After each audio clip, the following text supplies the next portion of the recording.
Hey everyone. So today I'm going to be breaking down for you one of my favorite poems of all time, and then I'm going to tell you why this poem transcends words. So stick around for that. I'm Mitch, and I'm from A New Dream, where my best friend Eli and I are searching for better ways to live, and we're learning from people just like this poet that we're going to learn from today. The poet that we're going to be analyzing today is probably the person that I look up to most in this world, and her name is Joy Harjo. So the poem specifically is called An American Sunrise and is part of her 2019 collection of the same name. Joy Harjo is part of the Muskogee Creek Nation, and she is currently serving her third term as U.S. Poet Laureate. Harjo has an insane amount of literature out there. She has like 9 different books and they're all amazing, and she also has a band that she's made several albums with, and she is a fantastic singer and sax player. So this is just someone who is immensely talented that we're dealing with today. I cannot describe enough how much influence she has had on my life through her poetry, and I've only been really exposed to her for just over a year. And so I can't wait to share that with all of you. So I'm going to be breaking this analysis up into 3 different sections.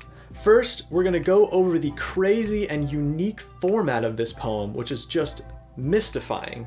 And then secondly, we're going to go over the main themes and literary devices used.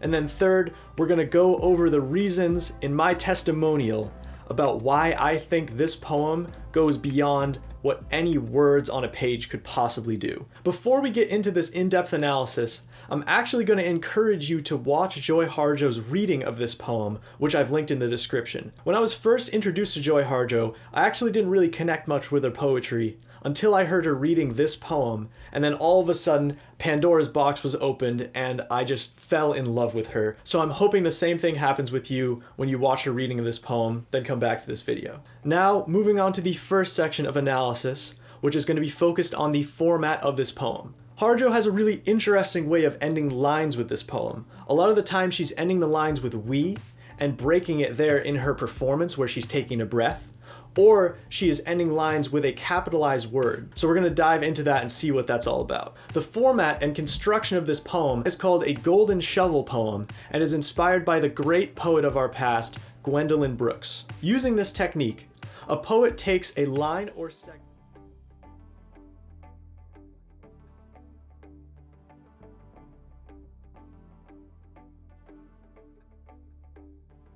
So Harjo takes here the poem We Real Cool by Gwendolyn Brooks, which is the poem that the golden shovel technique is inspired by. The segment that Harjo takes from We Real Cool reads, and I quote, "We strike straight, we sing sin, we thin gin, we jazz June, we die soon." If you read the last word on every line in An American Sunrise, this is what's constructed.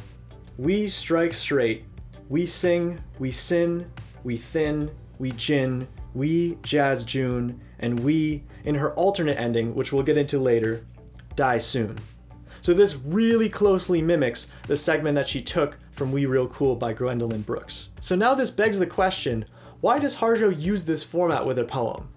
Though we can never know for sure, I definitely have a few guesses. So first of all, she clearly has a deep reverence for Brooks and all of her amazing poetry. And in my personal opinion, reading both the poems side by side and then seeing how they interact with each other, I think they both have this ability to uplift each other in a way that the singular poem all by itself would not have as much power. I think it's a really beautiful sentiment, and again, don't know if that's what she meant by it, but I think it's really amazing to see. Now, moving on to the analysis section of the poem. So in the edited version of An American Sunrise, there are 14 lines, with 13 of them taking place in the late 1970s and 1980s, with the last line taking place in the present day. The characters in this poem are only ever referred to as we, which might seem a little bit confusing without context, but I think the main theme that I've taken from this poem and from Joy Harjo's work in general is that you need full context to totally understand what she's saying. So with the context of this whole poem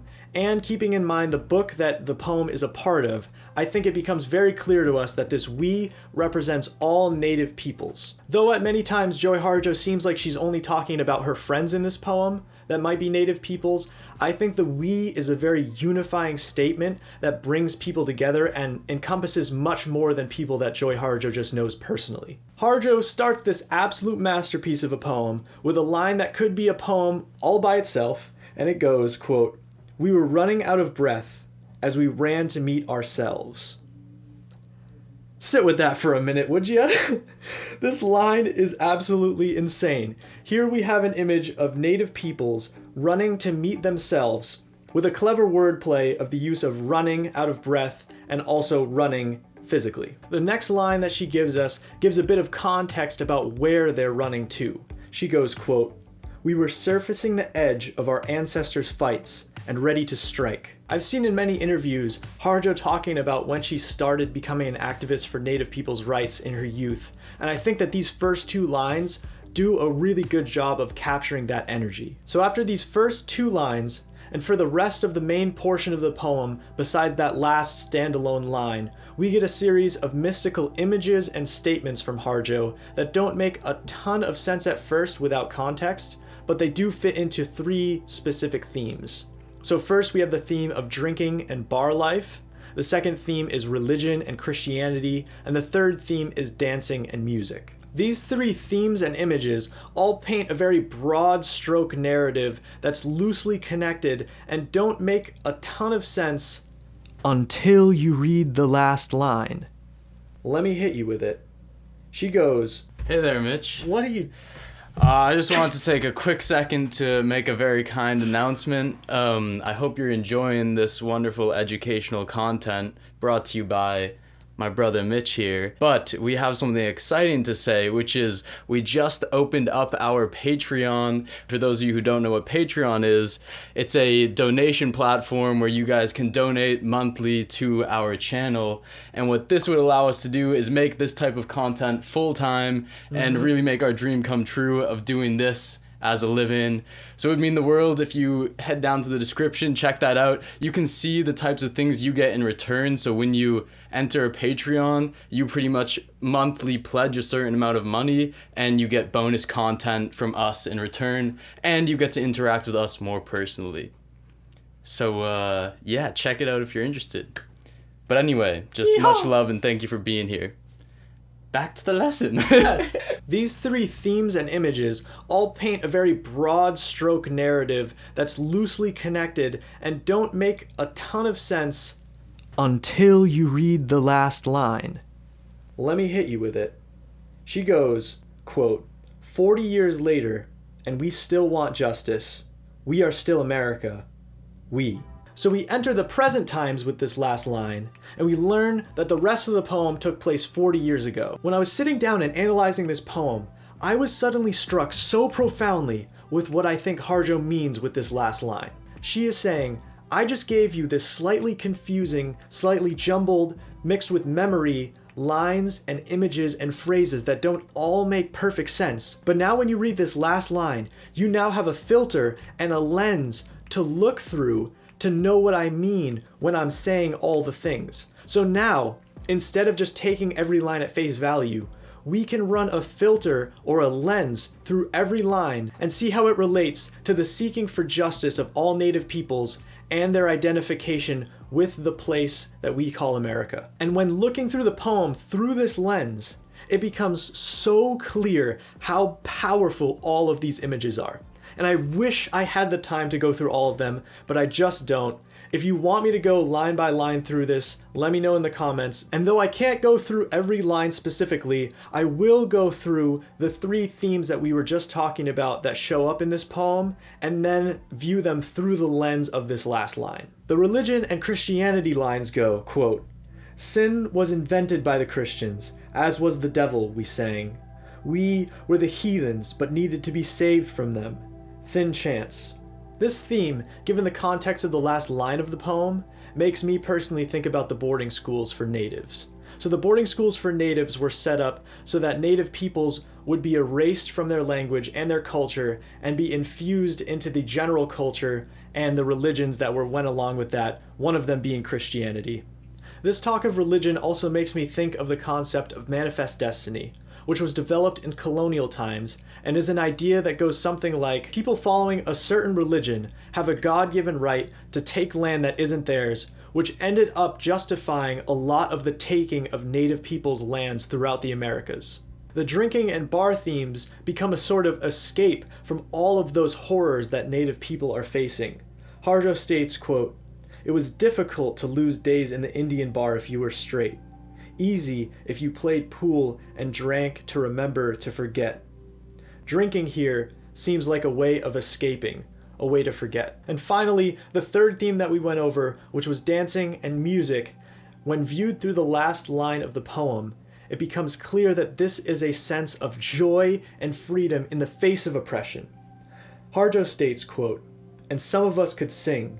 When we drove to the edge of the mountains with a drum, we made sense of our beautiful crazed lives under the starry stars." Oh my goodness, I find this image so beautiful.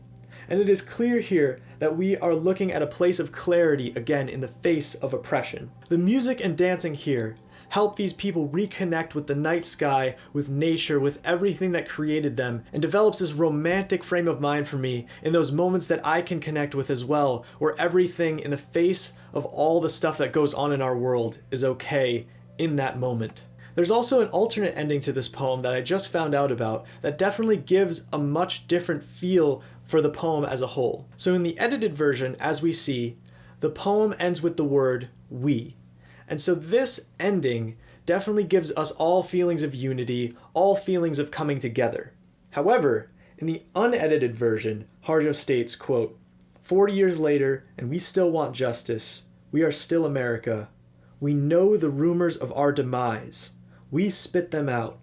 They die soon." This ending paints a completely different picture of the entire poem. Instead of the lasting feeling at the end of this poem being unity and ending on we, instead, we get this feeling of resilience in the face of anything. By spitting out the rumors of their demise, Joy Harjo is saying, we native people are here, we're here to stay, we're going to speak, and we're going to use our voices for good. And I think that that is such a beautiful sentiment and an equally beautiful way to end this poem. And now, this leads us into the final section of this analysis, where I will give my testimonial as to why I think this poem and all of Harjo's poetry transcends words, which is why she's my favorite poet and probably one of the most influential people in my entire life. There are so many lines in this poem for me that are more felt than they are heard or understood. Let me give you a few examples. With the first two lines, quote, "We were running out of breath as we ran to meet ourselves. We were surfacing the edge of our ancestors' fights and ready to strike." This produces images in my head of beautiful native peoples running to meet their destiny, and then coming across a battlefield of sorts, where the running becomes a sprint with fierce battle cries. I think these lines are so beautiful in how they play with the harshness and the war themes, but also with themes of destiny and camaraderie. These first two very fierce lines are softened a bit when we get further down into the poem, and we learn about Christianity and the harm that colonizers did to native peoples. In the face of the great oppression that Harjo's peoples faced, she says, quote, "We knew we were all related in this story." Harjo has the foresight and the vision to look at her enemies and say, I know that we all come from the same place. We are all from the same dirt. We are this land. We come from the same earth. With these lines, Harjo is reaching out her arm and telling everyone, no matter what you're doing, no matter what you've done to me, no matter what you've done to native peoples, we are still connected. I think that's something that everyone here has something to learn from, myself most importantly. Though I could go on forever, and though this is a subjective analysis of these more mystical parts of Harjo's poems, I hope that this at least sparks a bit of curiosity for you to go deeper into her stuff, because it goes far, far deeper than the surface. Joy Harjo's poetry and the way she is as a person has influenced my prayers, my meditations, how I move about life, and how I look at my enemies. And I think that everyone has a lot to learn from her, and so I'm really happy I was able to analyze this poem. That's all I have for today, but I hope you keep coming back because we are pumped to keep putting out videos that you guys are enjoying, like these poetry analyses, like our reaction videos, our art pieces, and everything in between. So make sure to like, share, comment, and subscribe to this content if you are also looking for what it means to live a better life. Much love, everyone. Yee-hoo!